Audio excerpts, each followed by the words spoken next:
যুবক কানের মধ্যে হেডফোন লাগায়া গান শোনো, শুনতে শুনতে ঘুমায়া যাও, ওই অবস্থায় যদি মৃত্যু হয় মনে রেখো ওই অবস্থায় আল্লাহর সামনে দাঁড়াইতে হবে। আর সেজদা অবস্থায় মারা গেলে সেজদা অবস্থায় আল্লাহর সামনে উঠবা। শহীদ যখন হাসরের মাঠে উঠবে, আমি আপনি তো এমনি উঠবো, শহীদ যখন উঠবে তার শরীর থেকে রক্তগুলো চরচর করে পড়তে থাকবে, আর ওই রক্ত থেকে বেশ আম্বরের ঘ্রাণ বেরোবে। যুবক, এখন ব্র্যান্ডের শার্ট ছাড়া তোমার চলে না। তোমাকে নামাজি বানাইতে হইলে সাইকেলের পুরস্কার ঘোষণা করতে হয়,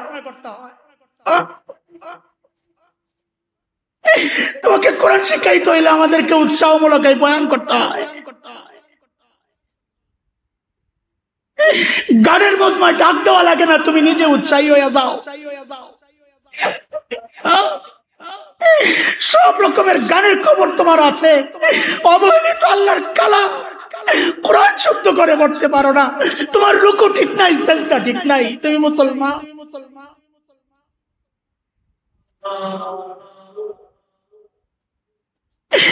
একটার পর একটা প্রাণ পাল্টাও তুমি, অথচ সাহাবীর আমল হওয়ার দরকার ছিল, তোমার আমলের প্রাণ। সাহাবীর তাকওয়া হওয়ার কথা ছিল, তোমার তাকওয়ার প্রাণ।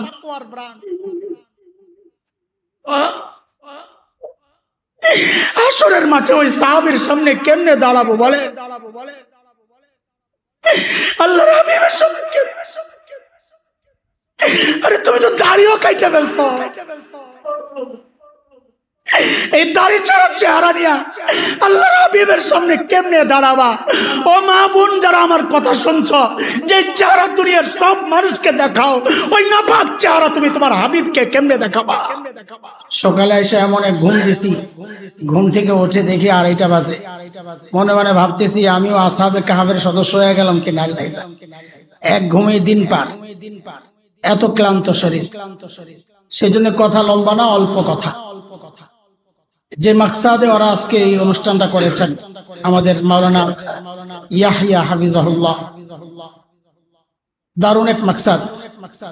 মানুষকে আমলে আগ্রহী করার জন্য পুরস্কার, আল্লাহই তো আমলে আগ্রহী করছেন আমাদেরকে, পুরস্কারের কথা বলি, এটা করো এটা করো জান্নাত দিব। জান্নাতের পুরস্কারের অফার সামনে রেখেই তো আমলের জন্য উৎসাহিত করেছে। বান্দা হিসাবে আল্লাহ পুরস্কার না দিলেও তো আল্লাহর হুকুম মানতে আমরা বাধ্য ছিলাম, তাই না? তারপরেও আল্লাহ পুরস্কার ঘোষণা করেছেন, কেন? আমাদেরকে আগ্রহী করে তোলার জন্য। তো তারাও যেই প্রোগ্রামটা হাতে নিয়েছে মানুষকে আমলে আগ্রহী করে তোলার জন্য, এটা খুবই একটা কার্যকর পদ্ধতি এবং আমাদের কাছে খুব পছন্দ হয়েছে। আমরা চাইবো এর ধারাবাহিকতা রক্ষা হোক, নিয়মিত হোক। দেখেন, যে কোনো মানুষ সফল যদি হতে চায়, এখানে এমন কেউ আছেন যে আমি সফল হতে চাই না, ব্যর্থ হতে চাই, এই চিন্তা কারো আছে? দুনিয়ায় হোক আখিরাতের হোক, সফলতা যদি কেউ চায় তো আমাদের বড়দের কথা, কোরআনের আয়াতকে সামনে রেখে 3টা বিষয় জরুরি। আজকে মনে করেন একটা পড়া মুখস্থ করবো, আমরা পারবো না ইনশাআল্লাহ? হ্যাঁ, একটা পড়া মুখস্থ করবো আজকে। সফল হওয়ার জন্য 3টা বিষয় জরুরি। এক, টার্গেট ঠিক করা, যে আমি ওইটা করতে চাই। আমি 40 দিন বা জামাতের সাথে তাকবীর উলার সাথে নামাজ পড়বো, একটা টার্গেট ঠিক করা। অথবা আমি এই কাজটা করবো, একটা টার্গেট আগে ঠিক করা। টার্গেট ছাড়া কোনো মানুষ চলতে পারে না, সে সুস্থ না। একটা জীব, পশু, গরু, তারও একটা টার্গেট থাকে। সে যখন আগায়া যায় বুঝতে হবে সে ঘাস দেখছে, তার একটা টার্গেট আছে। তো মানুষ কি করে টার্গেট ছাড়া চলে? মানুষ সফল হইতে তার জন্য প্রথম জরুরি বিষয় হলো টার্গেট ঠিক করা, আমি কি করতে চাই। 2 নাম্বার বলেন তো, 1 নাম্বার কি? টার্গেট ঠিক করা। 2 নাম্বার সেই টার্গেট অনুযায়ী মেহনত করা। টার্গেট করলাম, নাম লেখালাম যে হুজুর আমিও 40 দিন তাকবীরুলের সাথে নামাজ পড়বো, নাম লেখাইছে, আর খবর নাই, পুরস্কার পাবে, সফল হবে সে। তো 2 নাম্বার শর্ত হইল সফলতার জন্য টার্গেট অনুযায়ী মেহনত করা। আচ্ছা, 3 নাম্বার শর্ত, সেই মেহনতটা নিয়ম মেনে করা। আমার মন মতো মেহনত করলে হবে না। আমি মসজিদে আসছি 40 দিন, কিন্তু জামাত শেষ, তখন আর পুরস্কার পাওয়া যাবে। তাইলে সফলতার জন্য কয় জিনিস জরুরি? বলেন, 1 নাম্বার টার্গেট ঠিক করা, 2 টার্গেট অনুযায়ী কাজ করা, 3 নিয়ম মেনে কাজ করা। এই 3টা কথা আল্লাহ তাআলা আল্লাহর মতো করে কোরআনুল কারীমে বলেছেন। সূরা বনী ইসরাঈলে আসছে। আল্লাহ বলেন, ওয়ামান আরাদাল আখিরাহ ওয়া সাআ লাহা সা'য়াহা ওয়া হুয়া মুমিন ফাউলাইকা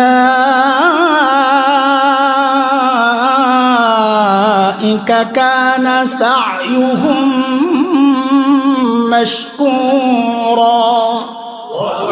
আল্লাহ বলেন যে আখিরাতকে টার্গেট বানাবে, ওয়া সাআ লাহা সা'য়াহা সেই অনুযায়ী কাজ করবে, ওয়া হুয়া মুমিন ঈমানের সাথে।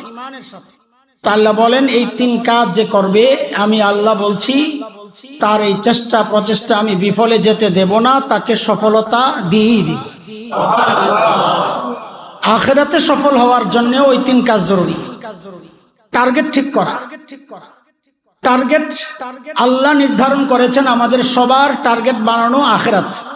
বলেন আমাদের টার্গেট কি হওয়া দরকার? দেখেন ওই 3 কাজ আমরা যারা ব্যর্থ হচ্ছি, দুনিয়ার লাইনে হোক অথবা আল্লাহ না করুন যদি আখিরাতেও ব্যর্থ হই, দেখা যাবে ওই ব্যর্থতার মূল কারণ ওই 3 বিষয়ের যে কোনো একটা গন্ডগোল ছিল।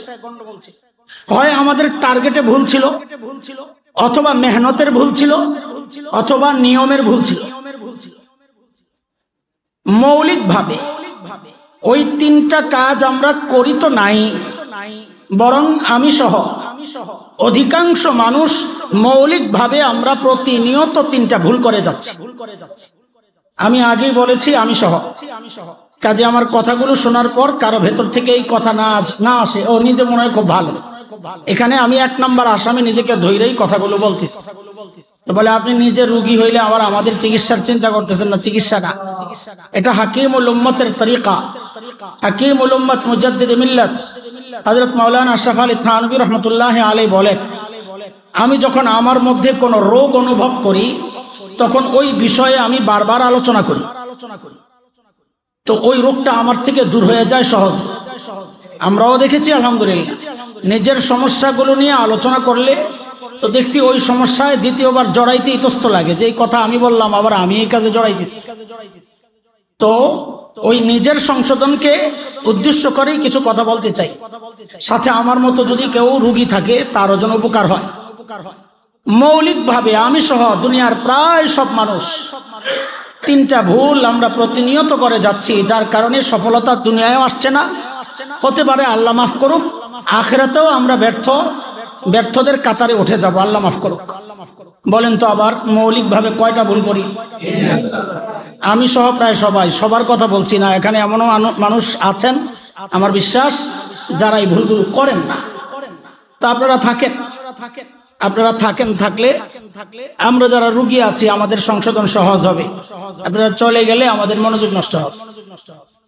কয় ভুল? 1 নাম্বার ভুল হচ্ছে আমাদের টার্গেটের ভুল। আমাদের প্রায় অধিকাংশের টার্গেট আমরা বানাইছি দুনিয়া, বিশ্বাস হয় না?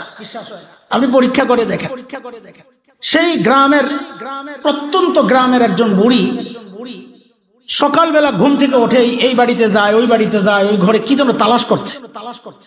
তো বাচ্চারা জিজ্ঞেস করে, নানু দাদু কি তালাশ কর? তো বলে কি, খোয়ার চেনেন?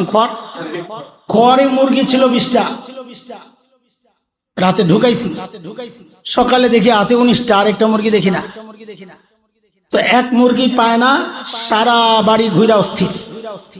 অথচ দেখা গেছে ওই মহিলা না এশার নামাজ পড়ছে না ফজরের নামাজ পড়ছে, এ নিয়ে তার কোনো মাথা ব্যথা নাই। কেন? টার্গেট দুনিয়ার মুরগি হারিয়ে গেছে, পেরেশান। টার্গেট যদি আখিরাত হইতো, নামাজ ছুটে গেলে সে সকালে উঠা জমিনে গড়াগড়ি খায় চিৎকার করছে। টার্গেটের ভুল। প্রায় সবাই আমাদের টার্গেট এটাই। হযরতে সাহাবায়ে কেরাম রিদওয়ানুল্লাহি আলাইহিম আজমাইনদের সাথে আমাদের মৌলিক কিছু পার্থক্য আছে। মৌলিক পার্থক্য। খুব বেশি আমল সাহাবীরা আমাদের চেয়ে করে ফেলছেন, এটা বললেও তো বিপদ, কথা না বুঝা খালি ভুল ব্যাখ্যা লাগায় দেয়। বিষয়টা এমন না, সাহাবীরা আমাদের থেকে আগায় গেছেন আমল বেশি করে তা না, হ্যাঁ আমল করছেন অনেক, কিন্তু এমন সাহাবী তো ছিলেন এক ওয়াক্ত নামাজ পড়েন নাই। ওহদের মাঠে একজন শহীদ হয়েছে, কেউ চেনে না। যারা চিনে সে জানে যে সে তো বেঈমান ছিল। মৃত্যুর আগে জিজ্ঞাসাও করা হয়েছে, যখন জান যায় কেন কেন আসতো? গোত্রীয় মহব্বতে, যে ভিন দেশের মানুষ আমার দেশে আক্রমণ করছে ওই জন্য প্রতিহত করতে আসছো, না ইসলামের জন্য, আল্লাহর দিন জিন্দার জন্য? নবী আলাইহিস সালামকে সাহাবীরা যায় বলছেন এই খবর, ইতিমধ্যে সে শহীদ হয়ে গেছে, মারা গেছে। তো নবী আলাইহিস সালাম বলছেন সে জান্নাতি। অথচ এক ওয়াক্ত নামাজ পড়েন নাই, অথচ একটা রোজা রাখেন নাই, হজ উমরা তো দূরের কথা।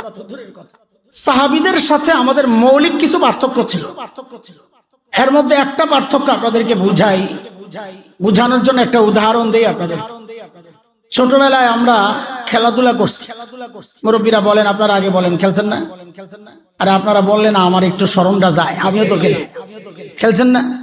ছোটবেলায় খেলছি। কি ছোটবেলায় তো আর হাসান জামিল সাহেব ছিলাম না, হাসান না ছিলাম। তা হাসান নাই খেললে কি সমস্যা? খেলছি, লেখাপড়াও করছি। আমার জামাতে বড় আমি ফার্স্ট হয়েছি, ওই ফরিদাবাদ মাদ্রাসায় যায় খোঁজ নিয়ে দেখে। লেখাপড়াও করছি, খেলাধুলাও করছি। এখনকার বাচ্চারাও লেখাপড়া করে, খেলাধুলাও করে না? না লেখাপড়া করে না? তা এখনকার বাচ্চাদের সাথে আমাদের কোনো পার্থক্য আসেনি? কি আছে এটা বুঝার জিনিস, মৌলিক পার্থক্যটা। পার্থক্য হচ্ছে আমরা করতাম লেখাপড়া, ফাঁকে ফাঁকে খেলতাম। আর এখনকার বাচ্চারা চায় খেলবে, ফাঁক পাইলে পড়বে। কথাটা বুঝাইতে পারি নাই? মৌলিক পার্থক্য। ঠিক সাহাবায়ে কেরামের সাথে আমাদের মৌলিক পার্থক্যটা এখানে। ভাই সাহাবায়ে কেরাম ব্যবসা করেন নাই, বকরি ওট চড়ান নাই, খেজুর বাগানের পরিচর্যা করেন নাই? করছেন, দুনিয়ার কাজ করছেন, আখিরাতের কাজও করছেন। পার্থক্য কি?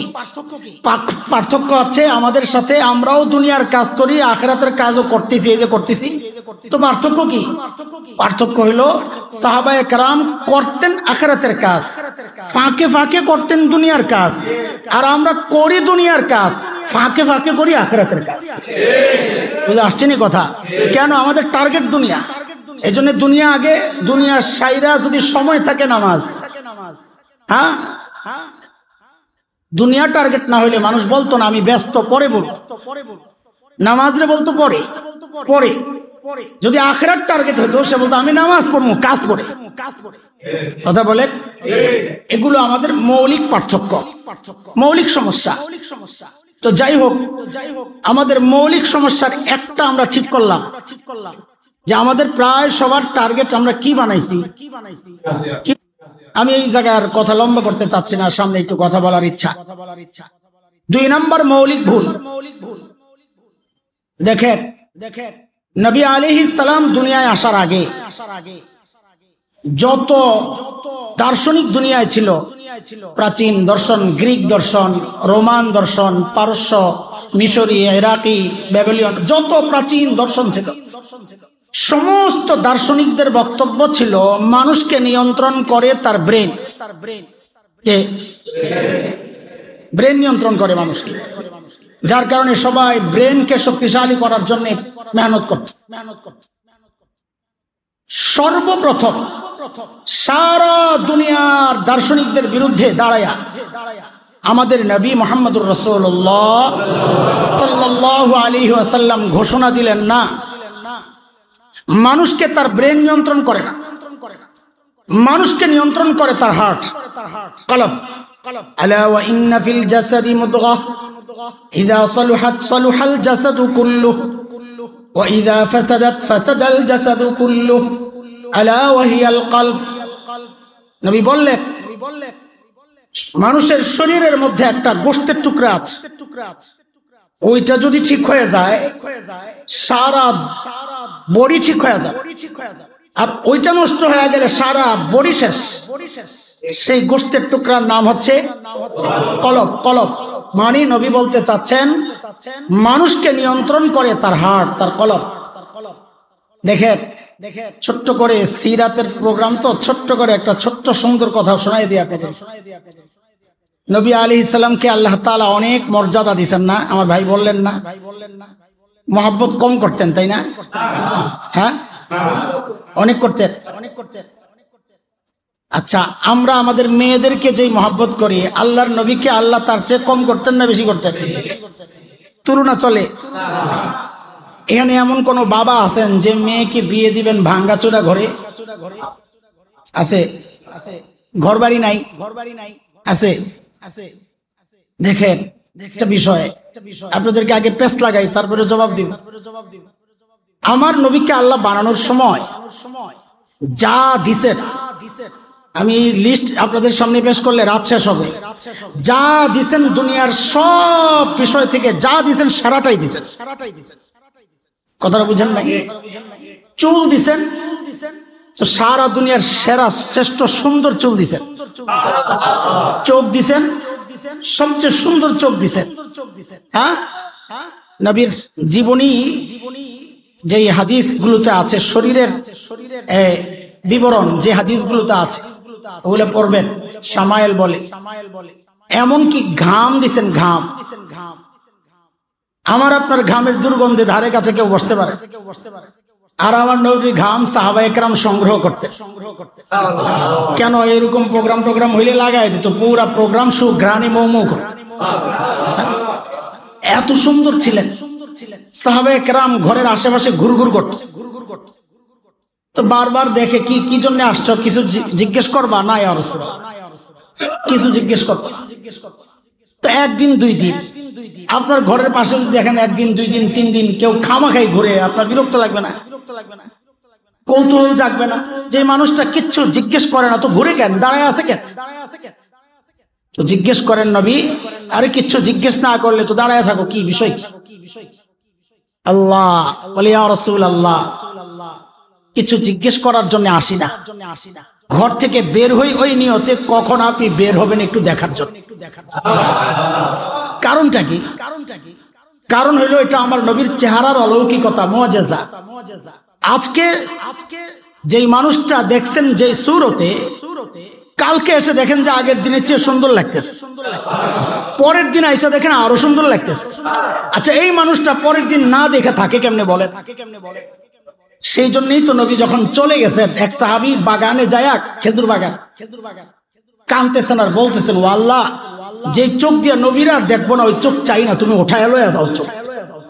হাদিসে আসছে চোখ আল্লাহ নিয়েই গেছেন। বিষয়টা না, আল্লাহ যা দিছেন সব সেরা দিছেন, কিতাব দিছেন সেরা, উম্মত দিছেন সেরা, সব সেরা দিয়া সাজায় আমার নবীকে দুনিয়ায় পাঠাইছেন। কিন্তু একটা জায়গায় একটু বেশ লাগে, সেটা হইলো পাঠানোর জায়গাটা লইয়া। দুনিয়ার সেরা সুন্দর জায়গা মক্কাতুল মুকাররমা না, দুনিয়ার সেরা সুন্দর জায়গা তো কাশ্মীর, যাকে দুনিয়ার জান্নাত বলা হয়, ভূস্বর্গ। দুনিয়ার সেরা সুন্দর জায়গা তো সুইজারল্যান্ড। সব সেরা দেওয়া সত্ত্বেও আমার নবীকে আল্লাহ দুনিয়ার সেরা সুন্দর জায়গায় কেন পাঠালেন? কেন এমন জায়গায় পাঠালেন? খলিল ইব্রাহিমের ভাষায় সূরা ইব্রাহিমে আসছে, ওয়াদিন গায়রি যি যারা, বৃক্ষ লতাহীন জলশূন্য বালুকাময় জায়গা, খাওয়া নাই, পানি নাই, গাছগাছালি নাই, ফল ফলাদি নাই, কিচ্ছু নাই।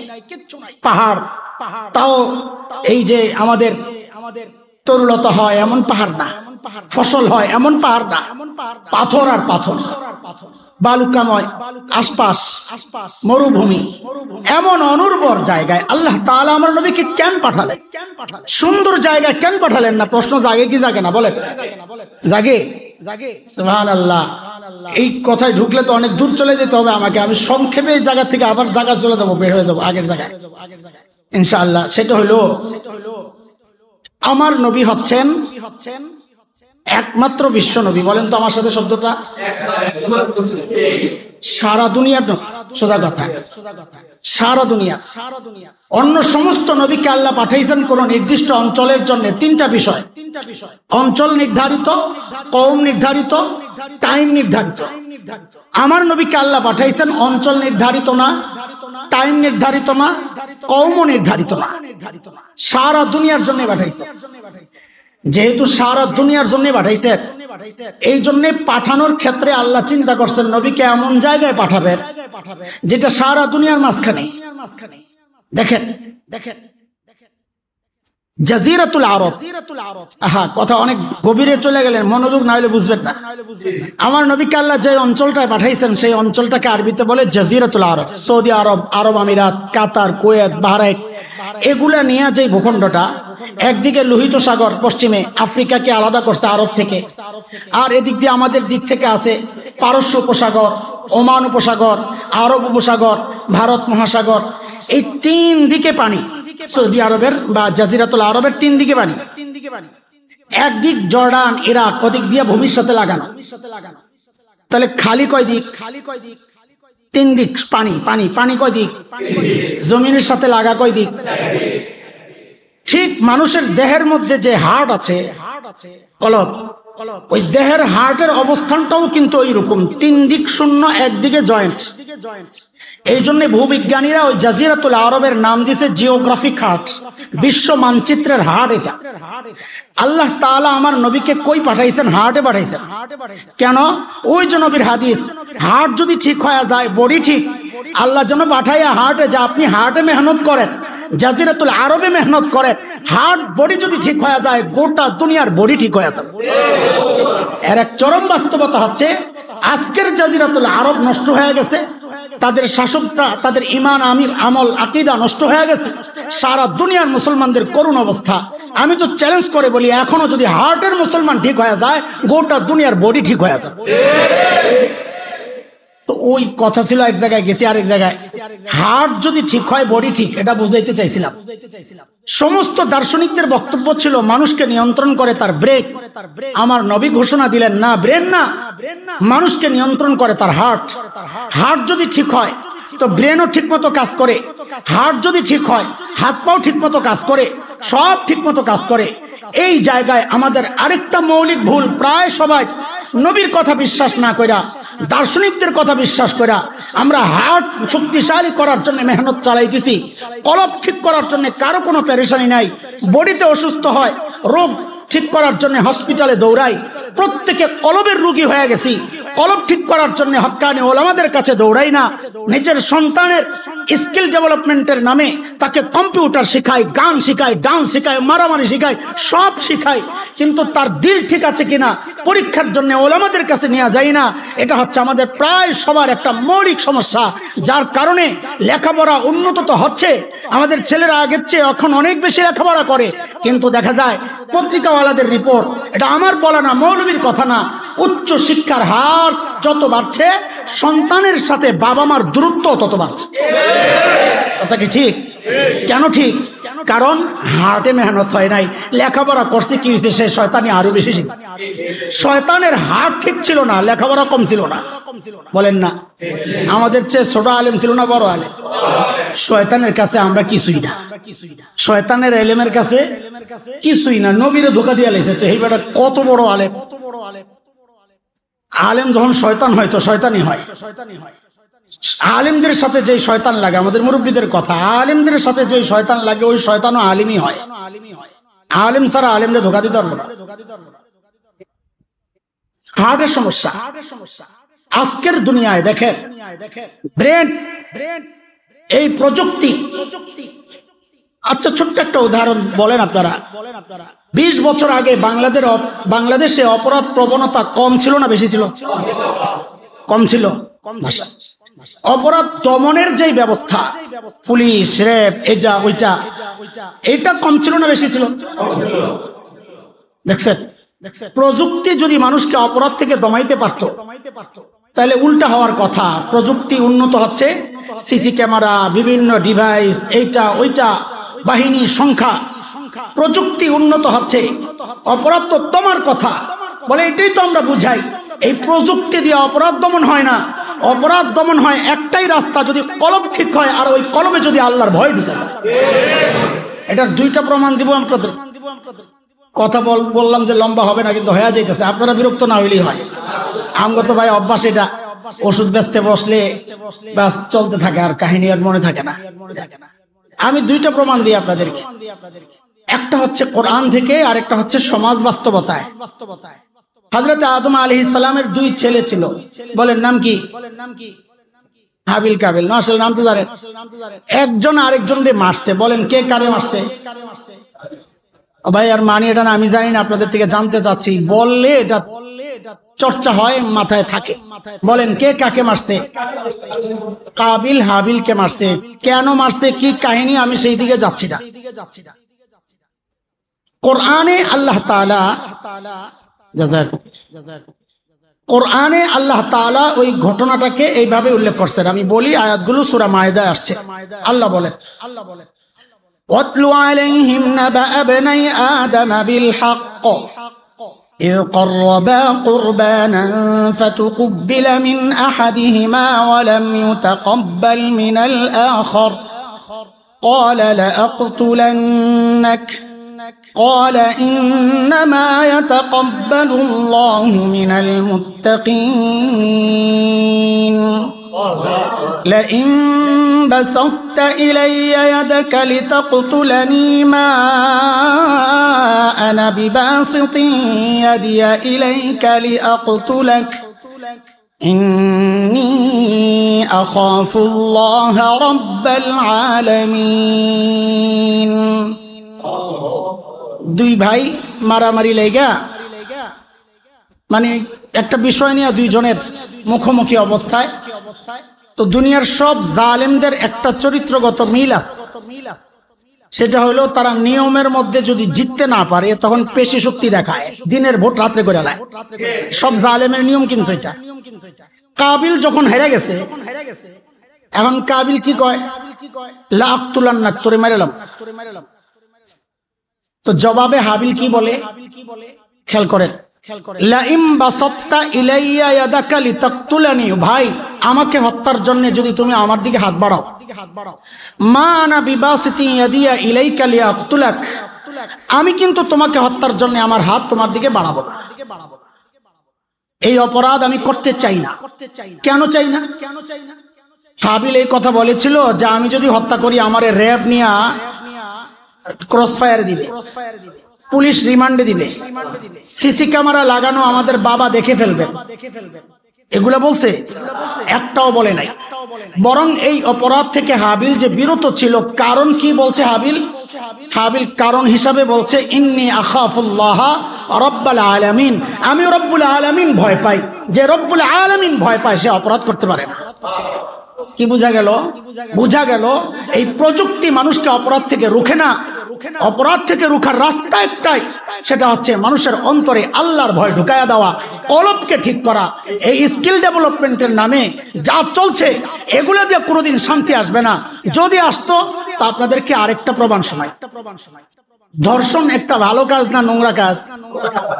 হায় হায়, এর চেয়ে খারাপ কাজ আর কি হইতে পারে? যে শিকার হয় সে জানে, তাকে জিজ্ঞেস করলে বলবে এর চেয়ে খারাপ কাজ আর কিছু নাই। ইমানদার নারী যদি হয় সে বলবে এটা আমাকে হত্যা করলেও ভালো ছিল। আচ্ছা বলেন, প্রযুক্তি মানুষকে যদি এই নোংরা কাজ থেকে বিরত রাখতো, তো দুনিয়ার মধ্যে সবচেয়ে ধর্ষণ কম হইতো ওই রাষ্ট্রগুলোতে যারা প্রযুক্তিতে উন্নত, ঠিক কিনা? অথচ বিষয় হলো তার উল্টা। কিছুদিন আগে জাতিসংঘ একটা জরিপ চালাইছে। জরিপটা কে চালাইছে? হেফাজতে ইসলাম না, কারণ ফলাফল দেখলে আবার অনেকে সন্দেহ লাগবে এটা হেফাজতের জরিপ। এজন্য আগে বলছি ফলাফল জানানোর আগে যে জরিপটা চালাইছে কারা, কথা বলেন। জাতিসংঘ, ইসলামের খুব পক্ষের লোক, তাই না? ওদের জরিপ, সারা দুনিয়ার মধ্যে সবচেয়ে বেশি ধর্ষণ সংঘটিত হয় যে দেশে, সে দেশের নাম হচ্ছে আমেরিকা। কোথায়? প্রযুক্তিতে দুর্বল না উন্নত? 2 নম্বর সাউথ আফ্রিকা, প্রযুক্তিতে দুর্বল না উন্নত? এরপর ফ্রান্স, প্রযুক্তিতে দুর্বল না উন্নত? 4 নম্বরটা বললে তো অনেকের মন খারাপ হয়ে যায়। দাদারা কারা? ধর্ষণের শীর্ষ 4 দেশের 4 নম্বরে সিরিয়া। আরে শুধু ধর্ষণ না, ওখানে ওদের রুচি নিয়েও প্রশ্ন আছে। ধর্ষণ তো করে, রুচিরও তো একটা পরিচয় পাওয়া যায় মানুষের। কিছুদিন আগে আহা 65+ বয়স এক বুড়ি আসছিল বিদেশ থেকে, তাজমহল দেখার শখ যাচ্ছে, পান্ডারা সুযোগ পায় বেডিরে ধর্ষণ করে। আরে শরমে লাগছে 65+, বেডির সুরত দেখে আমার কাছে মনে হয়েছে 80 রূপে বয়স। কথা তো মিথ্যা না, 65+ ও তো 80। শরমে এমনি লাগছে আর কি, 65+, যেন স্বাভাবিক ভাবে মানুষ একটা ধোকা খায় যে এত খারাপ না, 65+ রে মারছে। লা হাওলা ওয়ালা কুওয়াতা ইল্লা বিল্লাহ। আমি জিজ্ঞেস করতে চাই, ওরা প্রযুক্তিতে উন্নত না অনুন্নত? এরপর জার্মানি, এরপর কানাডা, ওই শ্রীলঙ্কাও আছে। হ্যাঁ, মুসলিম দেশগুলোর মধ্যে একটা দেশ আছে ইথিওপিয়া, 9 নম্বরে সিরিয়া। ইথিওপিয়ার অবস্থা যারা জানে তাদের জানার কথা, এরা না এদের ইসলামী শিক্ষা আছে না সাধারণ দুনিয়ার শিক্ষা আছে। বর্বরের মতো ওরা, নবী যুগের সেই হাবশা, আজকের ইথিওপিয়া, ওখানেও ওরাও ধর্ষণের সিরিয়াল আছে। কিন্তু আমার প্রশ্ন হচ্ছে, প্রযুক্তিতে উন্নত এই দেশগুলোতে ধর্ষণ শীর্ষ দেশ কেন? এটাই আমরা বুঝাইতে চাই। প্রযুক্তি মানুষকে অপরাধ থেকে আটকায় না। এই দেশগুলো তাদের অন্তরগুলো নষ্ট, ইমানি নূর নাই, এই জন্য এই দেশগুলোর মধ্যে মানুষ সুযোগ পাইলেই অপরাধে জড়ায় যায়। বাংলাদেশে একটা সময় গেছে কিনা 3-4 দিন এমন যে কোনো প্রশাসন নাই ছিল, পুলিশ নাই ছিল, ছিল এই কদিন আগে না গেল পুলিশ ছাড়া দেশ চলতেছে ছিল। এই কারণে কোনো ধর্ষণের ঘটনা ঘটে নাই, এই কারণে দোকানপাটে লুটপাট হয় নাই। আপনারা যেগুলা দেখেছেন, এরা পরাজিত শত্রুরা। ওই পরাজিত শক্তিটাই মানুষকে বিভ্রান্ত করার জন্য ডাকাতির একটা আওয়াজ উঠাইছে মাঝে মাঝে। আসলে এটা স্বাভাবিক কোনো ডাকাতি না। এই হচ্ছে আমার দেশের সোনার মানুষের চরিত্র। অথচ এই ঘটনা যদি আমেরিকাতে ঘটতো, আরে 3-4 দিন পুলিশ বিহীন না, 2-4 মিনিটের জন্য বিদ্যুৎ চলে গেছে, আসার পর দেখা গেছে প্রত্যেক দোকানের সামনে মানুষের মাথায়, কারো মাথায় টেলিভিশন, কারো মাথায় এসি, কারো মাথায় ফ্রিজ, যে যেটা পারছে মাথায় লয়ে দৌড়। কেন? বাংলাদেশের মানুষের দিলগুলো ওলামাদের মেহনতের বদৌলতে, তাবলীগ ওয়ালাদের মেহনতের বদৌলতে, হক্কানি পীর মাশায়েখদের মেহনতের বদৌলতে দিলগুলা তৈরি হয়েছে, নষ্ট হয়েছে। অতটা নষ্ট হয় নাই যে কেউ সুযোগ পাইলে চুরি ডাকাতি করা শুরু করে। উল্টা আরেকটা জরিপ আসছিল, ব্রিটেনের এক ট্যুর কোম্পানি, যাদের ব্যবসা হচ্ছে মানুষকে সারা দেশে ঘুরানো। ওরা একটা জরিপ চালাইছে, সারা বিশ্বের নারীরা কোন জায়গায় সবচেয়ে নিরাপদ। এই গবেষণা কাদের? ব্রিটেনের কোম্পানি। সারা দুনিয়ার শহরগুলোতে ওরা জরিপ চালায়া রেজাল্ট, ফলাফল কি দিছে জানেন? আল্লাহু আকবার বলেন, অগ্রিম আল্লাহু আকবার। সারা দুনিয়ায় জরিপ চালায় ওরা ফলাফল প্রকাশ করেছে, সারা দুনিয়ার মধ্যে নারীরা ভ্রমণের জন্য সবচাইতে নিরাপদ যেই শহর, সেই শহরটার নাম হচ্ছে মদিনাতুর রাসূল সাল্লাল্লাহু আলাইহি ওয়াসাল্লাম। কেন? ঈমান আছে, দ্বীন আছে, ইসলাম আছে, শরিয়ার কিছু কানুন প্রয়োগ হয় সেখানে, মানুষের দিলের পেছনে মেহনত হয় সেখানে। যার কারণে প্রযুক্তিতে অতটা উন্নত না হলেও কলবগুলো পরিষ্কার থাকার কারণে সেখানে সারা দুনিয়া থেকে অপরাধ প্রবণতা সেখানে কম।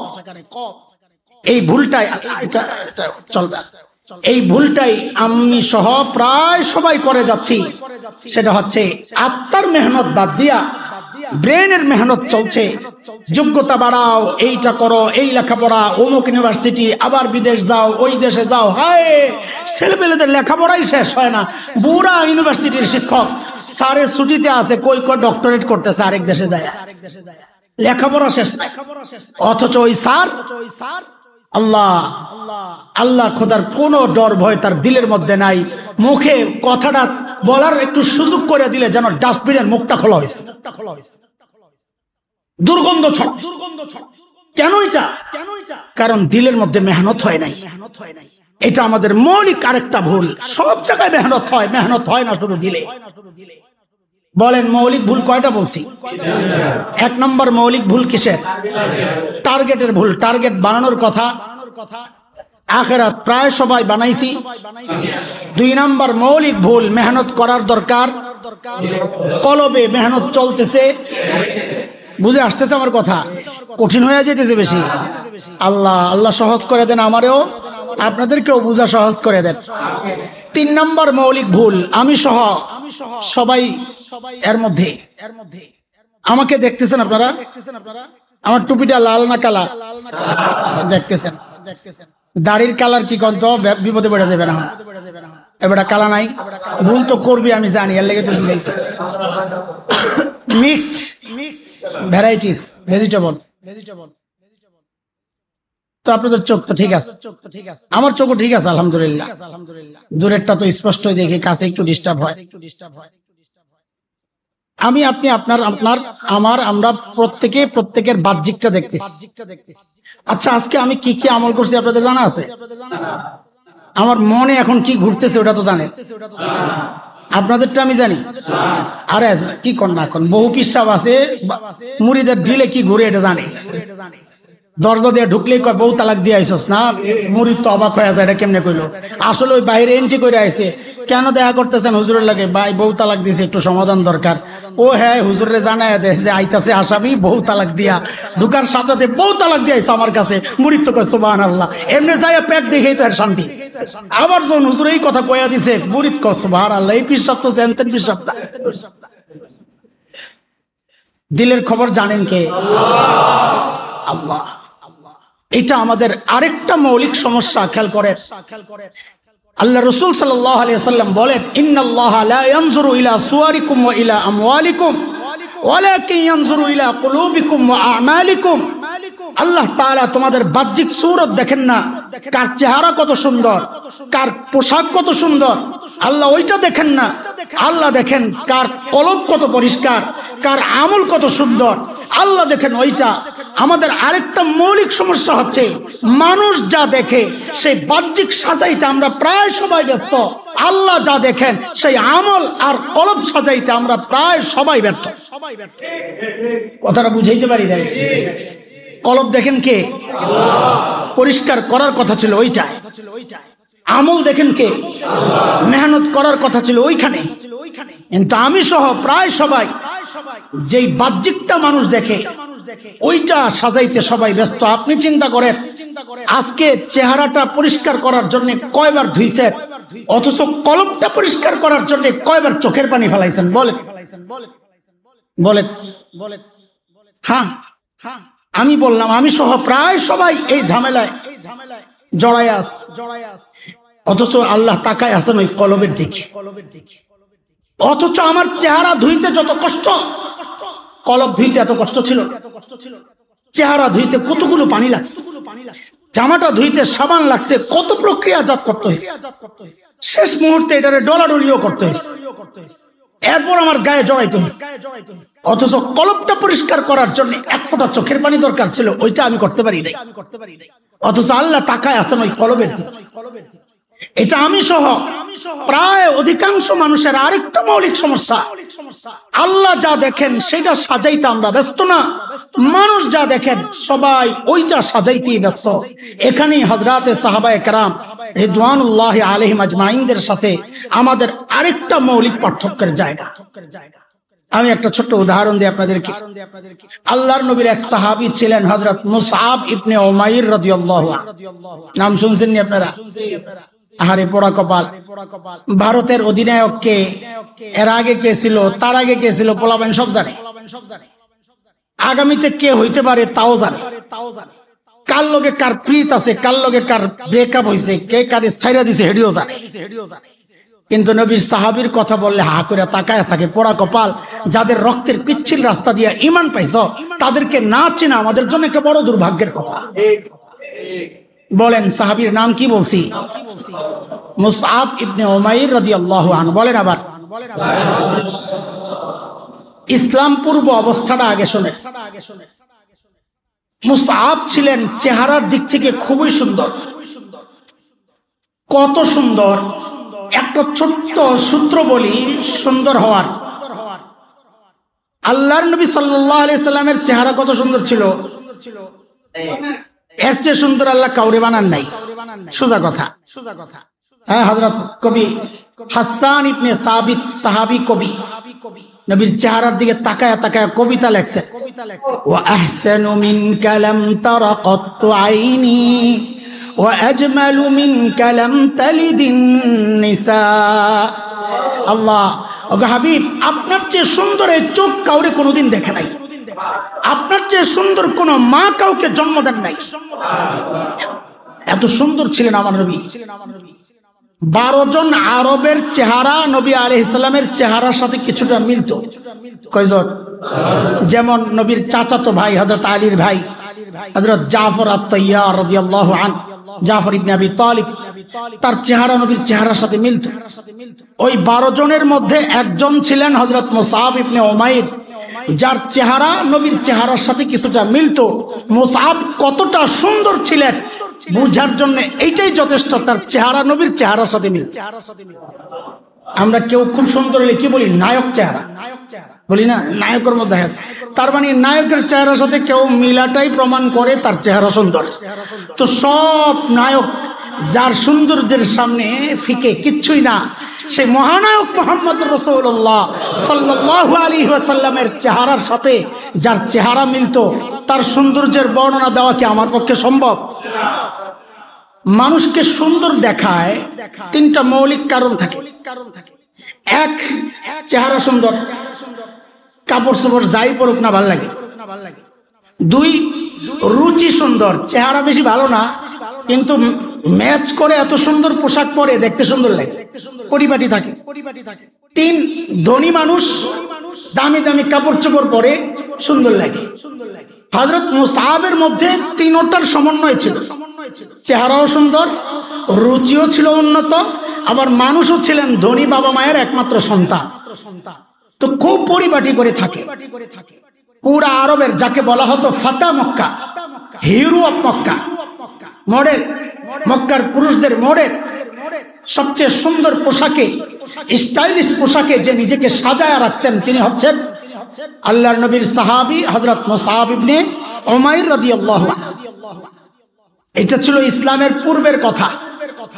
ইসলাম কবুল করছেন, যুবকরা খেয়াল করে শোনো, ইসলাম কবুল করছেন যেই নবী আলাইহিস সালামের ওই মহান বাণী কানে ঢুকছে যে আল্লাহ পোশাক দেখেন না, আল্লাহ সুন্দর চেহারা দেখবেন না, আল্লাহ দেখবেন তোমার আমল, আল্লাহ দেখবেন তোমার কলব।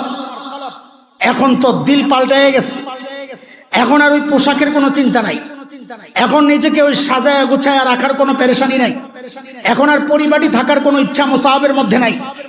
পরিবর্তন তো আমারও হয়, আপনারও হয়েছে। আমরা একটা পাগড়ি লাগাই, এটা আমার পরিবর্তন। জামাটা আগে একরকম পরতাম, এখন একটু অন্যরকম পরি, এটা একটা পরিবর্তন। দাড়ি আগে ছিল না, এখন রাখছি, এটা একটা পরিবর্তন।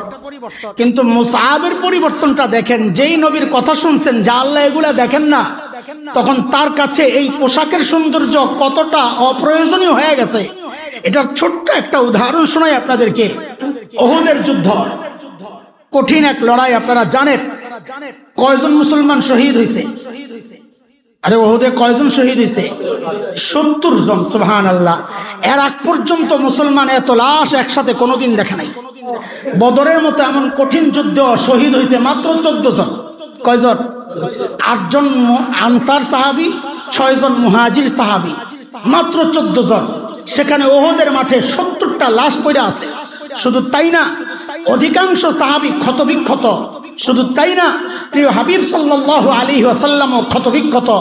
হ্যাঁ, উতবাহ ইবনে আবি ওয়াক্কাস সাহাবী, হযরত সাদ ইবনে আবি ওয়াক্কাসের আপন ভাই, ওই নরাধম যার পাথরের আঘাতে প্রিয় হাবিব সাল্লাল্লাহু আলাইহি ওয়াসাল্লামের একটা দাঁত ভেঙে পড়ে গেছিল। হ্যাঁ, নিচের দাঁত, হাদিসের শব্দ, হ্যাঁ, রবাইয়া আল ইউমনা আস-সুফলা, যারা আহলে ইলম ওলামারা বুঝবেন, ডান পাশের নিচের একটা দাঁত ভেঙে পড়ে গেছে। রবাইয়া বলে মাঝখানের 4 দাঁতের চারপাশের যে 4টা দাঁত, তাকে আরবিতে বলে রবাইয়া। মাঝখানের 4 দাঁত বাদ দিয়া এর ডানে বামের উপরের নিচের যে দাঁতগুলো তাকে বলে রবাইয়া। নবীর নিচের মাঝখানের 2 দাঁতের ঠিক ডান পাশের দাঁতটা ভেঙে পড়ে গেছে। মারতে হইল উতবাহ ইবনে আবি ওয়াক্কাস, তার পাথরের আঘাতে। আব্দুল্লাহ ইবনে কিম্মা, ওই নরধমের পাথরের আঘাতে চেহারা ক্ষতবিক্ষত হয়েছে, রক্ত ঝরতেছে। আরেক নরধম আব্দুল্লাহ ইবনে শিহাব জুহরি, বিখ্যাত মুহাদ্দিস। ইবনে শিহাব জুহরির পূর্বপুরুষ, তার নামও ছিল আব্দুল্লাহ ইবনে শিহাব জুহরি। তার পাথরের আঘাতে নবী আলাইহিস সালামের হেলমেট টুকরা হইয়া মাথার মধ্যে ঢুইকা মাথা থেকে ঝরঝর করে রক্ত পড়তেছে। আমার নবীও রক্তাক্ত, সাহাবায়ে কেরাম অস্ত্র ছেড়ে দিছেন, মানসিক ভাবে দুর্বল হয়ে গেছেন। কেন? নিজেদের চিন্তায় না, তারা দেখছে কারো ডান পাশে সন্তানের লাশ পড়ে আছে, কারো বাম পাশে নিজের বাবার লাশ পড়ে আছে, ভাইয়ের লাশ পড়ে আছে। এগুলা দেখা সাহাবীদের মন ভাঙ্গে নাই। পাগলগুলা যখন দেখছে প্রিয় হাবিবের রক্ত ঝরতেছে, সারা শরীর রক্তাক্ত হয়ে গেছে, ওই দৃশ্য দেখা আরে আমাদের মতো জালেম মুসলমান যখন হাদিস এগুলা পড়াই তখনই তো চোখের পানি রাখতে পারি না। আর ওই পাগল সাহাবী এই দৃশ্য দেখা কেমনে সহ্য করছেন? সাহাবীদের হাত থেকে তলোয়ার ঝরে গেছে, মুসলমান পরাজিত, লাশে লাশ, গোটা ওহদের মাঠ রক্তাক্ত। এখন লাশ দাফনের সময় আসছে, নবী আলাইহিস সালাম লাশগুলো জমা করতে বললেন। এত লাশ, মনোবল ভাঙ্গা, এত কবর কেমনে খুঁজবে? আল্লাহর হাবিব একটু সহজ করে দিলেন যে কবর খুঁদো, এক কবরে দুইজনকে ঢুকাও যেন বেশি কষ্ট না হয়, এত কবর খোদার কষ্ট না হয়, এক কবরে দুইজন। তবে একটু খেয়াল রাখো, যার মধ্যে কোরআন বেশি আছে, এটা কোরআনের মর্যাদা, যার মধ্যে কোরআন বেশি আছে তার মর্যাদাও বেশি, তাকে সম্মানার্থে আগে ঢুকায়া দিও। এইভাবে দুইজন দুইজন লাশ ঢুকানো হচ্ছে কবরের মধ্যে। আপনাদের জানা থাকার কথা, শহীদ যে হয় তাকে স্বাভাবিক নিয়মে তাকে কবরস্থ করা হয় না, তাকে জানাজা দাফন করা হয়, যে তার লাশ তাকে গোসল করানো হয় না, তাকে গোসল ছাড়া দাফন দেয়, তার রক্তাক্ত কাপড় সহ তাকে দাফন দেয়। আরে কেন জানেন তো? কেন জানেননি? এটা রক্ত সহ কেন দাফন করা হয়? আমি আপনি যখন মারা যাব তখন তো ওই অবস্থায় আমরা হাসরে উঠবো। হাদিসের কথা, ইন্নাকুম তুহশারুন কামা তামুতুন, মৃত্যু যেমন হয়েছে হাসরে উঠবো ওই অবস্থায়। যুবক, কানের মধ্যে হেডফোন লাগায়া গান শোনো, শুনতে শুনতে ঘুমায়া যাও। ওই অবস্থায় যদি মৃত্যু হয় মনে রেখো ওই অবস্থায় আল্লাহর সামনে দাঁড়াইতে হবে। আর শ্রেষ্ঠ অবস্থায় মারা গেলে শ্রেষ্ঠ অবস্থায় আল্লাহর সামনে উঠবা। শহীদ যখন হাসরের মাঠে উঠবে, আমি আপনি তো এমনি উঠবো, শহীদ যখন উঠবে তার শরীর থেকে রক্তগুলো চরচর করে পড়তে থাকবে, আর ওই রক্ত থেকে বেশ আম্বরের ঘ্রাণ বেরিয়ে থাকবে। ও আল্লাহ শাহাদাতের মৃত্যু নসিব করে।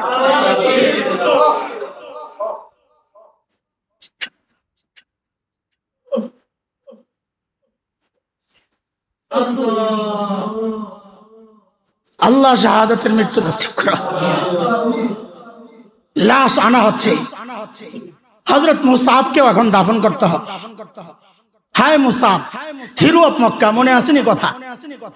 এখন দাফন করতে আনছে, যেহেতু তার শরীরের কাপড় দিয়ে দাফন করা হবে। ভাই বুখারীর হাদিস, হযরত আব্দুর রহমান ইবনে আউফের বর্ণনা, হযরত খাব্বাব ইবনুল আরিত আরেক সাহাবীর বর্ণনা, দুইজন সাহাবীর বর্ণনা। আমি যেটা শোনাচ্ছি শব্দগুলো বুখারীর 4045 নম্বর হাদিস। হযরত আব্দুর রহমান ইবনে আউফ বলেন, লম্বা ঘটনা, লম্বা হাদিস, আমি ছোট্ট অংশটা যতটুকু দরকার শোনাচ্ছি, যে পোশাকের প্রতি কতটা অনীহা চলে আসছে এখন। ওই মুসাব যিনি সবচেয়ে সুন্দর পোশাকে থাকতেন, বলে মুসাবকে যখন দাফন করতে আনছি, এখন মুসাবের শরীরের কাপড় দিয়ে তাকে দাফন করা যাচ্ছে না, এত বড় কাপড় তো নাই। নবীর কাছে এসে বর্ণনা দিচ্ছেন, ওই শব্দগুলো শোনেন দোস্ত। হযরত আব্দুর রহমান ইবনে আউফ বলেন, নবীর সামনে যায় বর্ণনা দেওয়া হচ্ছে যে মুসাবকে কেমনে দাফন করবো। বলে কি সমস্যা? বলে ইন গুত্তিয়া বিহা রাসু বাদাত রিজলা ওয়া ইন গুত্তিয়া বিহা রিজলা বাদা রাসু। বলে ইয়া রাসূলুল্লাহ, তার শরীরের ছোট্ট যে কাপড়, যে চাদর, ওইটা টান দিয়া মাথা ঢাকতে গেলে পাউটা খালি হয়ে যায়, টান দিয়া পাউ ঢাকতে গেলে মাথা ঢাকতে। হ্যাঁ যুবক, এখন ব্র্যান্ডের শার্ট ছাড়া তোমার চলে না। তোমাকে নামাজি বানাইতে হইলে সাইকেলের পুরস্কার ঘোষণা করতে হয়, তোমাকে কোরআন শিখাইতে হইলে আমাদেরকে উৎসাহমূলক বয়ান করতে হয়। গানের মজমায় ডাক দেওয়া লাগে না, তুমি নিজে উৎসাহী হয়ে যাও। সব রকমের গানের খবর তোমার আছে, অবহেলিত আল্লাহর কালাম কোরআন শব্দ করে পড়তে পারো না, তোমার রুকু ঠিক নাই, সেজদা ঠিক নাই, তুমি মুসলমান।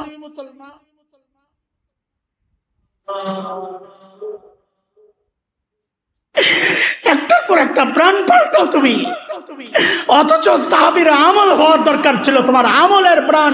সাহাবীর তাকওয়া হওয়ার কথা ছিল, তোমার তাকওয়ার প্রাণ।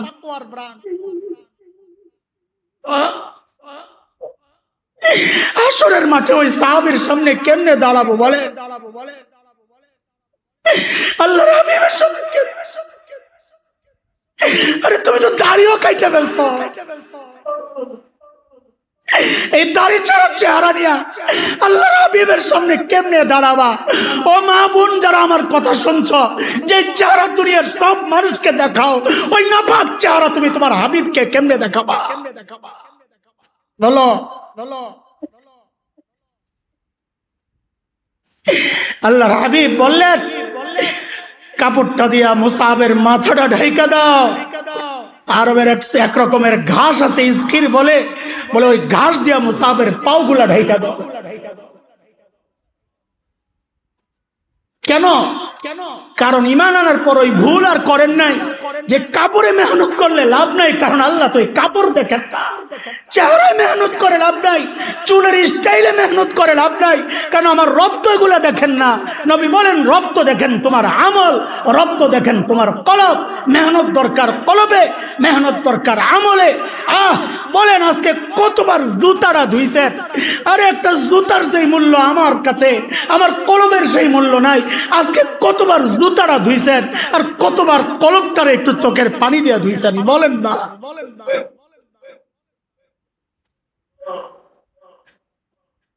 কি হবে এসব দিয়া? বলেন। এটা আমাদের আরেকটা মৌলিক সমস্যা।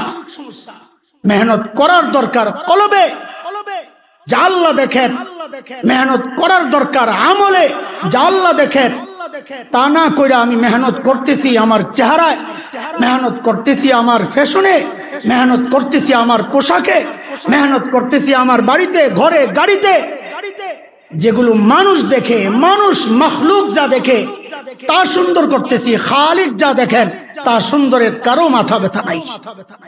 এটা আমাদের আরেকটা মৌলিক সমস্যা।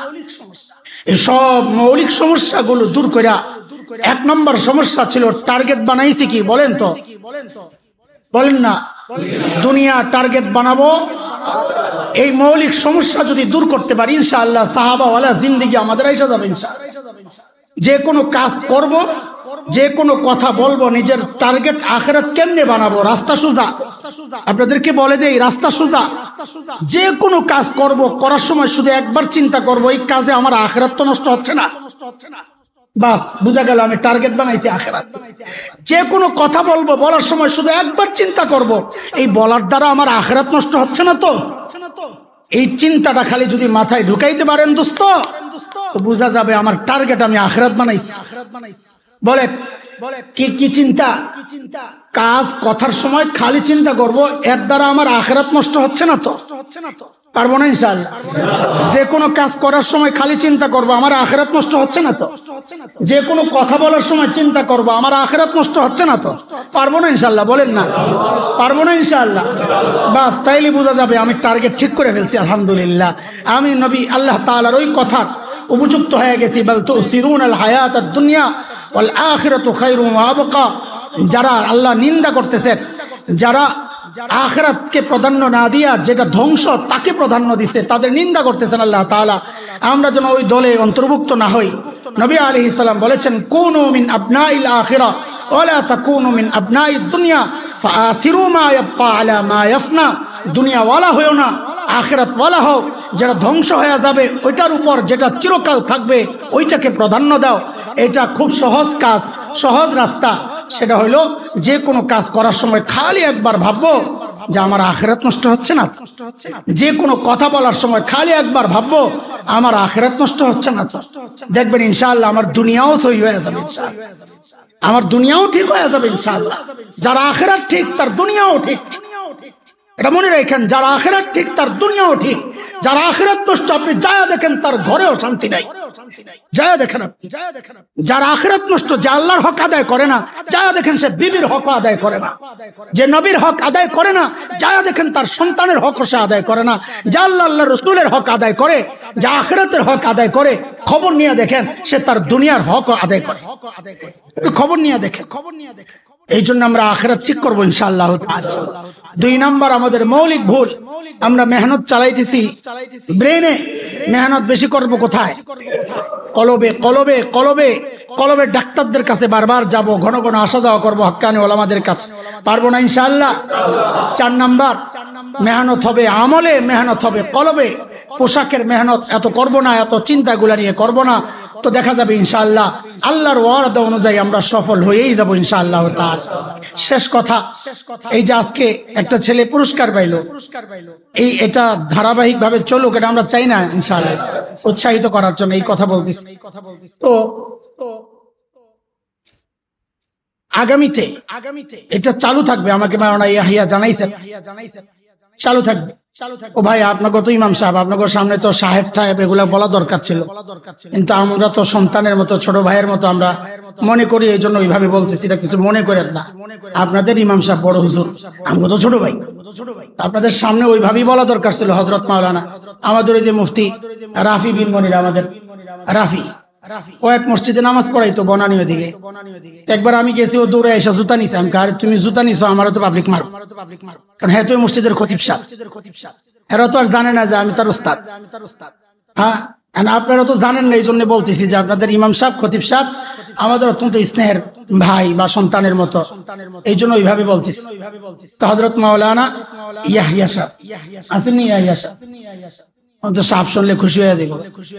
ইয়াহিয়া সাহেব উনি জানাইছেন যে এটা ধারাবাহিক ভাবে চলবে। তো এই জন্য আমরা যারা অংশগ্রহণ করতে চাই, কি 40 দিন তাকবীরে উলার সাথে। তাকবীরে উলা কি? ইমাম সাহেব, দুইটা মত আছে, দুইটা মত। এক মত হচ্ছে ইমাম সাহেব কেরাত শুরু করার আগে আগে নামাজে শরীক হওয়া, এটা তাকবীরে উলা। আবার কেউ কেউ বলছেন তাকবীরে উলা মানে দ্বিতীয় তাকবীর হচ্ছে প্রথম তাকবীর দিয়ে তো নামাজে দাঁড়ায়, দ্বিতীয় তাকবীর কখন? রুকুর সময়। এই রুকুতে যাওয়ার আগে এই পর্যন্ত পুরো টাইমটাই তাকবীরে উলা, এটা কারো কারো মত, ঠিক আছে? যেটাই হোক, আমরা লাগলে একটু সহজ করেই দিলাম যে রুকুতে যাওয়ার আগে তাকবীরে উলা, তা একটু সহজ।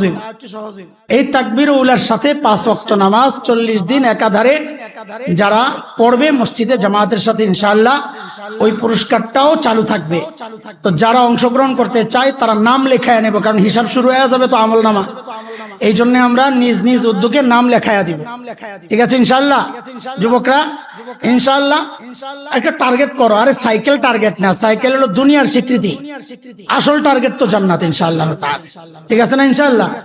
আল্লাহ তাআলা আমাদেরকে কবুল করেন, আল্লাহ তাআলা আপনাদেরকেও কবুল করেন। এত রাত পর্যন্ত এই গরমের মধ্যে এই অযোগ্য মানুষের কথাগুলো শুনছেন, আল্লাহ তাআলা এর উত্তম জাযা আর বিনিময় আপনাদেরকে দান করেন, আমিন।